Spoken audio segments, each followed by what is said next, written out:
Olá, nós somos o GastroPed Talks, o canal da gastropediatria da Unicamp.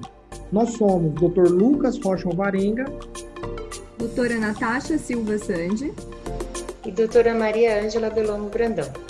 O GastroPed Talks é um canal sobre gastroenterologia, patologia e nutrição pediátricas, com foco em profissionais de saúde, em que vamos discutir temas e evidências atuais com base em guidelines, artigos científicos e entrevistaremos profissionais de destaque na área. Olá a todos, o tema de hoje é constipação pediátrica. Então, para dar continuidade, eu vou apresentar o artigo, o uso de bisacodil de longo termo, de longo prazo, na constipação pediátrica funcional, que é refratária à terapia convencional. Foi um artigo, então, publicado no JPGN, como muitos dos artigos que nós discutimos aqui no GastroPed Talks, de setembro do ano passado, de 2020, e que vem do Centro de Motilidade e Distúrbios Funcionais Gastrointestinais do Hospital Pediátrico da Escola de Medicina de Harvard. Então, em que contexto que veio esse artigo e qual a importância dessa publicação? Como já foi apresentado, explanado na discussão do guideline, a terapia padrão para constipação pediátrica é realizada com laxativos osmóticos de primeira linha, especificamente com polietileno-glicol ou PEG. Mas nós sabemos que alguns pacientes, eles não vão responder a essa terapia e eles vão precisar de algo a mais, de um adjuvante.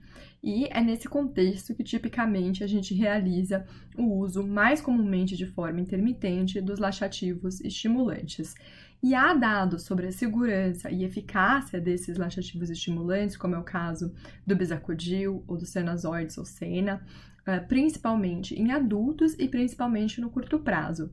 Mas existe esse gap na literatura em relação ao uso desses laxativos osmóticos de forma regular e de longo prazo, apesar deles serem comumente utilizados tanto na população pediátrica quanto na população de adultos. Então, qual foi o objetivo dos autores com o presente estudo? Foi de determinar a eficácia e a tolerância do uso dessa forma regular e de longo prazo do bisacodil numa população pediátrica. Os autores, então, fizeram um estudo retrospectivo num centro único dos pacientes que foram encaminhados para este centro terciário entre o começo de 2007 e o final de 2014 e que o encaminhamento fosse por constipação refratária à terapia convencional.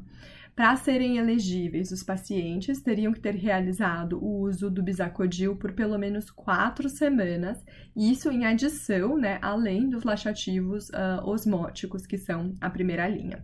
Os autores excluíram as anomalias congênitas do cólon e a cirurgia, e pacientes que tivessem sido submetidos à cirurgia do cólon, a fim de obter dados mais limpos. As variáveis que os autores utilizavam, elas fazem bastante sentido, vão de encontro a esses objetivos e incluíram dados demográficos, dados em relação à dose do bisacodil e à duração tanto do tratamento do bisacodil quanto do acompanhamento desse paciente, mesmo que ele fosse desmamado ou que ele não tivesse respondido à droga. O número de evacuações por semana antes e depois da terapia com bisacodil e os efeitos colaterais reportados com o uso da medicação. Vale observar que, dentre as definições utilizadas no estudo, os autores utilizaram a definição de constipação funcional baseado em critérios de Roma 3, eles não justificam bem por que não utilizaram Roma 4, e vale notar que, principalmente na criança pequena, isso tem uma implicância, uma significância relativamente importante, porque no Roma 4 foi introduzida aquele conceito, aquela diferenciação entre pacientes que já realizaram treinamento do controle esfincteriano versus aqueles que não, baseado em dados de que um grande número de crianças, de 2 anos e meio de idade ou menos ainda não realizou treinamento de controle esfincteriano. E isso tem uma repercussão sobre a definição de incontinência.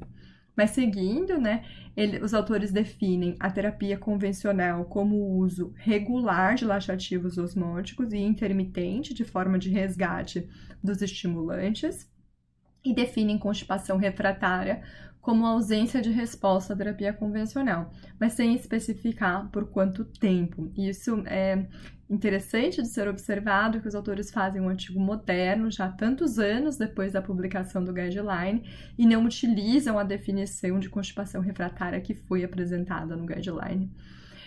Eles definem ainda a resposta bem-sucedida à terapia, se a frequência de evacuações aumentou para 3 ou mais por semana. As análises que eles realizaram. Então, não vou falar muito sobre a parte básica, porque eles fazem aquela coisa bem comum, né? De utilizar testes não paramétricos para variáveis que não têm uma distribuição normal, teste de Fisher ou Q² para avaliar proporções, mas o que eles realizam de diferente é uma regressão logística binária, para determinar os efeitos das variáveis sobre a resposta à terapia. Eles também olham o comparativo de frequência de evacuações antes versus depois da terapia do Bisacodyl, essa terapia, né, por pelo menos 4 semanas no estudo. Avaliaram a capacidade de desmamar o Bisacodyl ao longo do tempo, se houve uma boa resposta, e os efeitos colaterais. Então, para começar, os dados demográficos e de tratamento que foram disponibilizados do estudo. Eles envolveram, então, 164 pacientes, dos quais 52%, mais ou menos metade, era do sexo feminino. A idade mediana no estudo era de 9,4 anos, variando desde pacientes menores de 1 ano até a idade de 21 anos. E a dose mediana do Bisacodyl foi de 5 mg, mas variou de 1 até 20 mg, que é uma dose relativamente alta. A duração mediana do tratamento com Bisacodyl foi de 14 meses e variou do mínimo de 1 mês, que era o critério de inclusão, até mais de 5 anos. E a duração mediana do acompanhamento foi de 18 meses, então 4 meses a mais que a duração mediana do tratamento, variando de 1 até 87 meses. Importante notar que 90% dos pacientes que foram tratados com Bisacodyl, eles realizaram esse tratamento por menos de 36 meses, de 3 anos. E aí, o que a gente vê é que já na linha de base, quando a gente está caracterizando esses pacientes, os autores, eles só têm dados a respeito de que tipo de medicamento os pacientes estavam usando em 132 pacientes, ou seja, em 80% da amostra deles. Interessante observar que mesmo um estudo vindo de Harvard, de um centro terciário, né, e que é publicado, ele tem quase 20% de dados faltantes na linha de base. E o que esses pacientes estavam utilizando para tratar a sua constipação? Foi quase metade aí. Então, 64, que eram pacientes que correspondiam a 49,5%, estavam utilizando apenas o laxativos osmóticos, como PEG, como lactulose, como hidróxido de magnésio. Enquanto que 68, então 51,5%, já usavam tanto os laxativos osmóticos quanto faziam aquele uso intermitente de laxativo estimulante. E aí os autores são um tanto vagos. Eles falam laxativos estimulantes, por exemplo, Senozídio, mas eles não mencionam e não dão um número de se tinham já nesses pacientes incluídos alguns que estavam realizando o uso intermitente do Bisacodyl. E eles reportam, então, uma taxa de resposta ao Bisacodyl de 57%, então 94 dos 164 pacientes responderam, e eles viram que o número médio de evacuações por semana antes de começar a terapia com Bisacodyl era de 2 por semana e depois de 4 por semana, então isso foi estatisticamente significante. E aí, eles avaliaram, então, as associações com a resposta ao Bisacodyl e não encontraram associações quanto à idade, quanto ao sexo, quanto à ocorrência de efeitos colaterais ou quanto ao tempo de seguimento desses pacientes. Mas observaram que houve uma associação entre a resposta à terapia e 2 fatores na linha de base, a dose do Bisacodyl e a duração da terapia. Então, quando eles compararam respondedores versus os não respondedores, eles viram que os respondedores utilizavam uma dose de Bisacodyl relativamente mais baixa, uma média de 5 mg, e os não respondedores, uma média de 10 mg. E a duração da terapia, ela foi relativamente maior, com a mediana de 14 meses nos respondedores versus 11 meses nos não respondedores. Então, aqui, não é propriamente uma predição de resposta, mas sim um reflexo da nossa prática clínica. Quando a gente tenta uma terapia num paciente e ele não responde, primeiro a gente tenta aumentar a dose, né? Por isso os não respondedores provavelmente utilizaram uma dose mais alta. E depois, se isso não funciona, então a gente desiste, a gente para de usar. Daí a duração da terapia mais curta entre os não respondedores. Então, no modelo de regressão logística binário deles, isso foi confirmado que a menor dose do bisacodyl e a maior duração do tratamento foram os fatores que foram estatisticamente associados à presença de uma resposta ao bisacodyl. Os autores tentam fazer um comentário de que houve uma tendência de associação com maior idade do paciente, ou seja, que pacientes mais velhos responderiam mais. Esse comentário é baseado no fato de que o P para essa associação ele foi próximo da significância, foi de 0,07, mas nós sabemos o quanto isso é problemático, né? A gente estabelece uma significância, a gente tem que seguir e fazer as nossas interpretações baseadas naquilo que os nossos dados nos mostram. E em relação aos medicamentos que os pacientes utilizavam na linha de base, então lembrando que eu apresentei, né, falei que era mais ou menos metade-metade em relação aos alaxativos osmóticos apenas, ou utilizar combinado com intermitente de estimulante.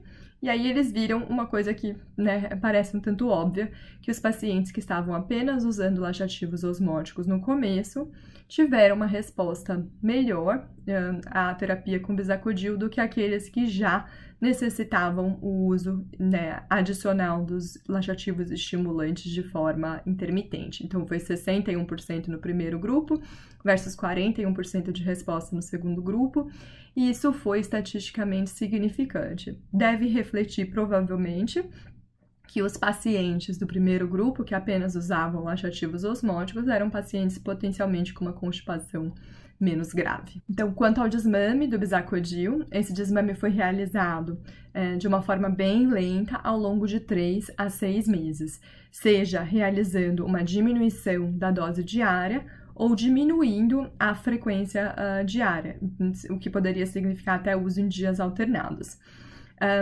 É interessante notar que dentre os pacientes que responderam, os 94 pacientes que apresentaram resposta ao bisacodyl, havia informações a respeito do status do uso no fim do estudo em apenas 71 dos 94, ou seja, 75%. Então, 1/4 dos pacientes não tinha dados no final. Desses pacientes para o qual os dados estavam disponíveis, 45% ainda estavam usando bisacodyl no fim do período do estudo. Ou seja, 55% tinham sido desmamados. O tempo médio para desmame naqueles pacientes em que foi possível foi de 18 meses e variou então de 2 meses até 4 anos. E eles realizaram análises entre fatores que poderiam estar associados à capacidade de desmame, e não foi vista associação com idade, com sexo, dose ou com duração da terapia. Mas vale observar que o tempo médio de acompanhamento nos pacientes que ainda usavam a medicação foi de 6 meses, enquanto que o tempo médio dos pacientes que já haviam sido desmamados foi muito maior, foi de 29. E aqui os autores fazem, né, um argumento que é interessante, que é válido, que é que provavelmente o que aconteceu é que o segmento desses pacientes foi interrompido de forma prematura por causa do fim do estudo.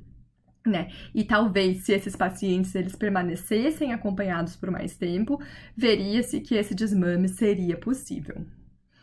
E eles apresentam, então, um gráfico, né, uma curva de Kaplan-Meier, mostrando o status, né, do bisacodyl, se o paciente estava em uso ou não, isso no eixo Y, comparado com o tempo de segmento dos pacientes em meses no eixo X, e então o que a gente observa é que esse desmame ele vai acontecendo de forma mais ou menos progressiva. Entretanto, não fica claro aqui no artigo como que essa curva foi construída, se todos os pacientes no qual o desmame ele não foi realizado, eles não foram apresentados na curva em questão. Finalmente, em relação aos efeitos colaterais, Então, eles foram reportados em 13 dos pacientes, né, dos 164, ou seja, 8% da amostra, e somente em 5 levaram à interrupção do tratamento. Esses efeitos foram bastante esperados, então uma dor autolimitada em 8 pacientes, 62% dos efeitos colaterais, diarreia em 4 e náusea em 1 paciente. Então, realmente, né, pouco frequentes e relativamente, né, efeitos colaterais leves. Os autores realizaram uma análise estatística de fatores potencialmente relacionados à presença de efeitos colaterais. E aqui fica uma crítica, porque esse grupo é muito pequeno, né? Realmente essa análise ela não poderia ter feito. A chance de a gente encontrar algo aqui por acaso, né? Quando você avalia um grupo muito pequeno, ela é relativamente alta. Mas eles não encontraram associação com diversos fatores que eles analisaram, encontraram sim com o tempo de acompanhamento. Uma associação que é até meio difícil de interpretar. Então, eles viram que nos pacientes que tiveram efeitos colaterais, o tempo de acompanhamento foi mais curto do que os que não tiveram. Mas realmente, né, aí deveria ter parado, né, os revisores deveriam não ter permitido a apresentação dessa parte da estatística. A conclusão dos autores, então, é que o bisacodyl parece ser eficaz e bem tolerado para o paciente, para o tratamento da constipação funcional pediátrica que é refratária à terapia convencional. Isso em associação com os laxativos osmóticos. A maioria dos pacientes são capazes de ser desmamados da medicação, os efeitos colaterais parecem ser leves e não foram observadas complicações em longo prazo. É claro que, dada a natureza retrospectiva desse estudo, os autores reconhecem que estudos tanto prospectivos quanto maiores seriam necessários para bater o martelo em relação tanto à segurança quanto à eficácia do bisacodyl.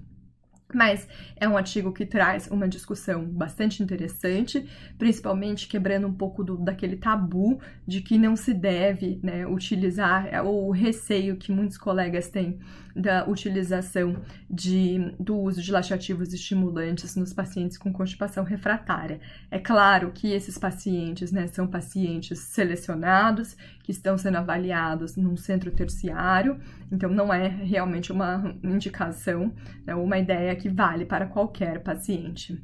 Então, as minhas ponderações a respeito desse artigo é que eles apresentam um N relativamente grande para uma constipação refratária e que trazem essa informação clínica relevante com conclusões que são condizentes com o estudo dele. Mas, como eu apresentei ao longo da discussão, a metodologia estatística tem algumas questões problemáticas e também algumas das definições, inclusive a de constipação refratária, elas são um pouco problemáticas. Falta uma melhor caracterização da população desse estudo, né? Lembrando que esses são pacientes com constipação refratária que estão num centro terciário de ponta. Então, para mim, faltaria a gente entender melhor quem são esses pacientes, que tipo de testes eles foram submetidos, né? Como que eu garanto que essa constipação deles é realmente funcional, porque a partir do momento que a gente taxa um paciente como refratário, algumas investigações mínimas elas já estariam indicadas. Mas era isso que eu tinha para apresentar sobre o artigo de hoje. Obrigada por nos acompanhar. Esse foi um episódio do Gastroped Talks. Estamos no Instagram, @gastroped.talks, no YouTube, Gastroped Talks Unicamp, e também na forma de podcast. Até o próximo!